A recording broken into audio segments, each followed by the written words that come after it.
Hey, I'm Carlos Garcia, and I hope you had a great 4th of July weekend. Since we're doing the 250th anniversary bottles, this is part 4, and they're all blind to me. I have like over 20 of these bottles. We've gone through a bunch. We're starting to quickly find out that it's like 50-50 if they're good. Even if they're good, they might be too expensive. And this is one reason why I didn't want to buy any of these. And look at me now. I've cornered the market in it. But I'm pretty sure over 100 of these releases out there, and I've gotten about 25-ish bottles. There's going to be another video of this on Wednesday, and most likely another one on Friday. So a lot of 250 bottle reviews. You guys are enjoying it, so I'm going to keep doing them until I have no more bottles, which should be done this weekend. But first, let's do a giveaway. All right, and this giveaway is actually for part 1 of this series. So it's gonna be whatever was in that first one. I think the Yellowstone 250 in there, the Evan Williams one. Trefon won. You see that? He was in the tater line with me the other day, not too long ago. So congratulations, Trefon. All right, it's hot while I'm recording this. So if you see things flying around, it's because I got a fan over here, I got the AC going, so apologize for any of that kind of stuff. But it's warm. All right, so let's get into the nose on A. Light overall, but not bad. It was decent. Savory, slight grilled tomato note, which if you're new here, I have said this note before. I want to say it's a common note. It's probably actually up here on my, what the fuck? Sorry, that's actually one of my little categories here is a W2F. And tomato was underneath there because it's just such a crazy note. But this grilled tomato note, I usually get it on like not necessarily crafty, but usually they're crafty. They're like usually weeders. I always get them on journeymans. That's kind of how I always think about this grilled tomato note. But it's not a bad note. I do enjoy it. It's a unique note for sure. Slight funky, slight woody, slight red fruit. Everything was kind of just very light, not intense, but not bad. So we'll go to B. All right, B's bad right away. Oh my God. Right away. Now, all these bottles I've had already because as soon as I've been getting them in, I've been basically cracking them open. You guys know I've been watching a lot of the World Cup games. I've been going to a lot of cigar lounges lately or whatever to watch the games. So if I go out, I'll bring all the brand new bottles, share with everybody, get some air in these bottles if I haven't already tried them before. And some of the newer bottles I've gotten recently, I wasn't the biggest fan of. And I think this might be one of them because that nose is not good. It's very ethanol grain forward. Yeah, like right off the rip, that's what it is. It's young and just ethanol-y. This is like basically like vodka almost. And we're whiskey drinkers here. We don't like vodka. Like this is the stuff that reminds me of when I was young and drinking shit just to get drunk and always ended up in a bad spot at night, like sick. That's what this smells like. That smells not good. It's like every video. There was like a good one, a bad one, a good one, a bad one. C, be good. All right, C on the nose. Right away, I just said in my head green, and I think this is a rye because I got a decent amount of spearmint and rye on it, so I'm pretty sure it's a rye. It is a little sweet, but it's light. I'm not getting much out of it. Not a good rye nose anyways. Come on, D. Put too much faith into C, I guess. Okay, let's go with D. I mean, this is a unique nose. I don't think I've said some of the stuff I'm about to say. So it's funky, it's oak, it's savory. Kind of like A over here. But this is more of, I wrote almost meat cheese platter. Like this is like a charcuterie board. Like that funkiness is almost like a cheese funk, like a cheddar cheese. And like meaty, kind of want to eat this, not gonna lie to you. But it's not bad. It's decent, it's just unique. So these are all over the place today. Why did I do this? This is crazy to talk. Okay, last video, I really enjoyed the noses and 2 of them weren't that good. So hopefully, like backwards, that the palates are gonna be amazing. Is that gonna happen today? Probably not. A on the palate. First sip of the day. So I'm just hoping that's why I didn't like it that much. It's light, green apple, pear, grain, young. That's the reason I didn't really like it so much, the youthfulness. On the finish, marshmallow, toasty, peanut shell, okay. I did like the finish a little bit more than the palate. It's actually not too bad, but it is young, it's light. Give it a second sip. Kind of going back and forth about if I like this or not in my head. There are some good notes here. This has to be cheap. If this is more than $50, I'm not gonna like this. But if it's under $50, I can possibly argue for it. It seems low proof and very light and thin, but there are some good notes there. It does taste youthful, young at the same time. So there's more bad there than good. But if it's cheap enough, I can see a place for this. But we'll see. I'm sure this is probably $200 freaking dollars. I do like to finish significantly more than the palate. On the palate, I almost want to write Green Jolly Rancher, but that youthful graininess keeps pushing out the sweetness. The finish isn't too bad. Not a good start. Not a good start.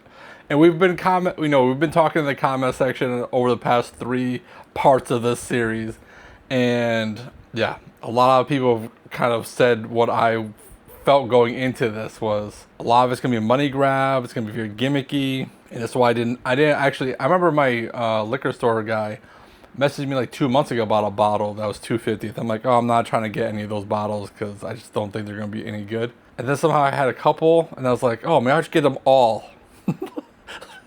Just stick to my gut. Been about 50-50 if they're good or not. So it's gonna be on the palate.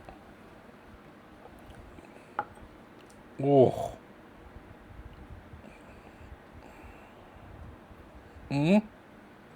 Oh my god, that wasn't as bad as I thought it was gonna be. Insane. So as soon as I took a sip, those ethanol, grainy, almost vodka notes, immediately strong. I was like, oh, it's just gonna remind me of not good thoughts. But then I got this chocolate covered peanut note, and it was freaking good. Now, there's still a lot of this ethanol, young graininess that are all over this nice note, but on the finish, it kept going that chocolate covered peanut note, and it was a little bit stronger, and it wasn't as crappy overall.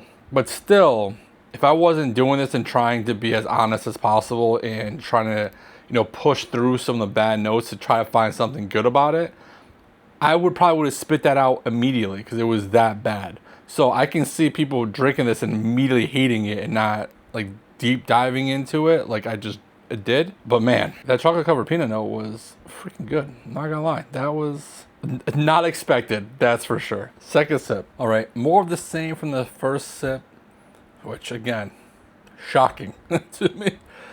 That chocolate covered peanut note came back. It is good. I do enjoy that. On the finish, some more fruit. And so I wrote almost like a trail mix vibe. You got the nuttiness, the chocolates, some fruit like raisins. The finish I do enjoy. It's because that ethanol-y young note isn't there as much. It's too strong on the palate. That's unfortunate. That'd be pretty good if it wasn't just so young. I'm sure this is young, or I don't know how you get so ethanol forward on this. It's thin, doesn't taste proofy, but it's those like cheap spirit vibes. Boo. That third sip actually got worse. I was getting less of the good parts and more of the bad parts. So the ethanol, those young notes were getting stronger. I scored both of these under a 3 so far. It's not a good start to the day. Man, I know some of you guys in the comments even like, thank you for suffering for us so we don't have to buy these. I hope you guys see the sacrifice that I am doing. Helping you guys try to save money by destroying my palate, or my wallet and my palate, I guess. Okay, let's go to C. All right, C kind of followed B, meaning the palate was not good at all on C. That was, oh my God. On the palate, I wrote nope, grass, proof, green, so vegetal. It was so like just vegetable-y, green, very strong. And not in any good way at all. That I did not like that at all. On the finish, this is what I was saying, is kind of like B, where the finish got better. I got a nice chocolate note, which fantastic because the palate was so bad. Bad. But then it got vegetal and spice. I think this is much proofier than these first two because there's a lot of like spice there. But it almost makes like the green part of this like a burnt grass, like the spicy grass. Oh my God. It's not good. I don't like this. Second sip. I mean, that second sip was a little bit better. I didn't write any new notes. I was just trying to get through it. But it did, overall, was a little bit better than that first sip. It just wasn't as strong. But all the notes are basically the same. It just wasn't as intense of disgustingness. So let's go to the third sip. I mean, that might be one of the worst things I've had this year.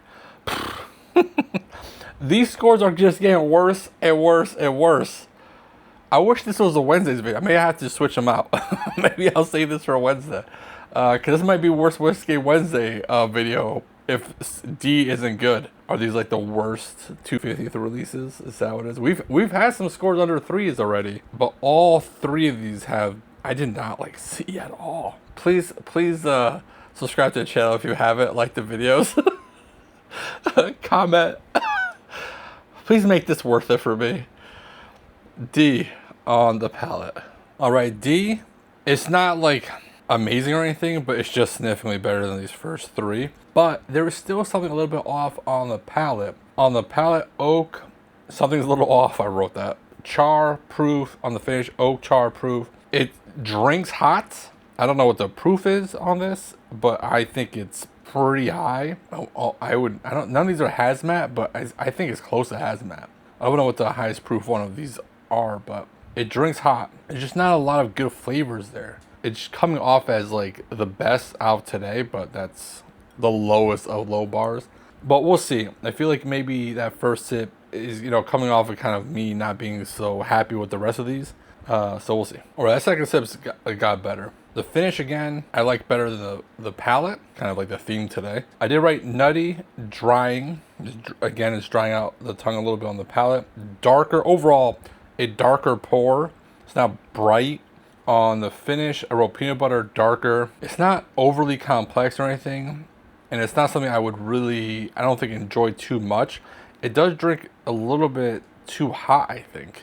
And I don't know what the proof is, but it just drinks hot. But these seem to be lower. This, okay, but a long lingering notes though, like a hazelnut nuttiness. What was it? Yeah, nothing new. It's good. It's one significantly better than the first 3, so I doubt that this is not going to win today, but I'm gonna A/B these because apparently I hate myself and see which is really the worst. Apparently I'm just trying to find out what's the worst 250th release that came out this year. But I'll be right back in a little bit. Well, that was so much fun. Man.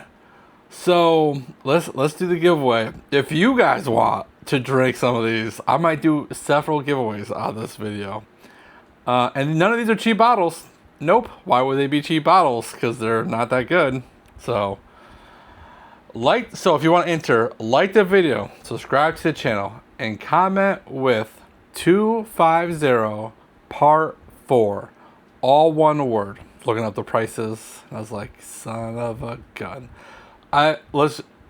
Before I even tell you the scores, I would not buy any of these for their MSRP ever again. None of them. Let's get into it. So in last place was this Copper and Cask 9-year rye that is very rye forward, very green, very vegetal. It says Boston Rum Party. It is 8-year-old MGP rye, 10 barrels of it. It's 121.2 proof. It's rye finished in rum casks. It is $75. I would not buy that again. I don't recommend anyone buying that. If you want a bottle, I will sell you this one. Best offer wins. I don't think I'm ever going to drink that again. So then we go to third place, And I actually put this down scoring wise after A being it, because the good notes just weren't strong enough for that ethanol note. The ethanol note was just too bad. So this has all kinds of stuff. It's got a nice look. Presentation wise, this might be one of the best ones. So this is gold bar, and I mean, it comes in a nice camo sock thing that I've been using to keep it clean, because this smudges, and you can use this to, you know, shine it up, make it look all pretty like. So, you know, the gold bar, I have reviewed gold bar in the past. I picked up 2 different gold bars at an airport on the way to Portugal, and I ended up reviewing it in Portugal. So if you want to see more of that, you know, just search old videos. It was while I was in Portugal, I left them there, so I had to bring them back with me because they weren't, I don't think, that good, just off the top of my head. But you know, this is a numbered bottle over here. It says different stuff, but this is actually, I'll read off of this one. Distilled from a mash bill of corn, rye, barley, then barrel finished in French oak wine cask from the iconic Napa Valley, all crafted in the heart of San Francisco Bay. So this is actually a blended whiskey finished in California wine casks, 80 proof, and you know, it's not cheap though. The price on this was $55. I mean, it should not be $55, but the presentation is really nice. But again, what do we always say in the whiskey world? The nicer the packaging, the worse the whiskey inside. And this is a prime example of that. This is not very good whiskey in here. The fact that it was able to beat something else is mind-blowing to me. Like I said earlier in the video, how I tried a lot of these. I tried this the other night and I did not like it at all. I haven't had this one since Whiskey Cigar Club, but this also, I'm pretty sure, scored like a 2 at Whiskey Cigar Club, if I now remember at the top of my head. I remember not liking that so much that day. So the fact that it scored a 2, I don't know if I told you the scores. I'm just all over the place today. This was a 2.3, the Copper and Cask. I scored the Gold Bar a 2.5. So both pretty bad. I might be too generous on these scores, to be honest with you. All right, then in second place, which is probably the highest thing I've ever given a WhistlePig. I'm not the biggest fan of WhistlePig. This is WhistlePig Declaration Wheat Whiskey. So we had a rye, a blend, a wheat whiskey, and this is a bourbon. Basically tackling all the spirits categories today. You know, not all of them, but 4 different ones. This is 86 proof, double American oak age. What does it say over here? Small grain, homegrown wheat. That is to celebrate the country's semi-constitutional. We've crafted it. I know that's a long word. A well-balanced, enduring, downright independent American wheat whiskey. This limited edition is born in the USA from a high wheat mash bill and patiently aged for at least 4 years in 2 new American oak barrels for a warm welcome and toasty, timeless finish. You know what? This isn't too bad. This is probably one of my favorite WhistlePig products I've ever had. When this came out, this is actually a bottle I did not want to buy, but because I was doing this whole thing, I ended up getting it. They also came out with, you know, the piggy bank ones. They came out with like a silver piggy bank for the 250th anniversary. It was $250. Heck no, I was not going to do that. But this one is $75. So it's too expensive for what it is. It's, again, I wouldn't buy any of these for their MSRP. All right, so our winner today is this 9-year-old new Louisville barrel house. You got a buffed up George Washington there. Cool label, 131.2 proof, single barrel, selected, not too much. It just basically talks about the stuff, but this 250th red, white, and boom, and barrel number on the back. So this is a single barrel. If you guys have this, let me know your barrel number. My barrel number is C384. It's good. Again, this was by far the best one today. Did I love it? No, I scored a 3.5. I don't think I scored the WhistlePig. The WhistlePig was a 2.9. Sorry, guys. But the new Louisville here was a 3.5. But the price on it was $150. No, this is why I said I would, even my favorite one, I would not. But now, if this was under $90, maybe I could start, talking about like maybe recommending it, but for what it is, it's not worth 150. That's for sure. Not even close. So all of these, not that good. And if you guys have any of these, please let me know. Now that we've gone through July 4th, because you guys are going to be seeing this on Monday, July 6th, I know a lot of you guys were going to open up some of your 250th bottles. You were also collecting some for the actual holiday. So definitely tell me if you open up some of these 250th bottles on July 4th, what you drank and what you thought about them. So hopefully everyone had a good weekend. Starting off this week, not so good, but it's okay. It's okay. Hopefully the next video is gonna be better. Fingers crossed. Done doing stupid. Oh, before I close out, USA plays tonight. Let's go America. Done doing stupid. And if you do, don't get caught.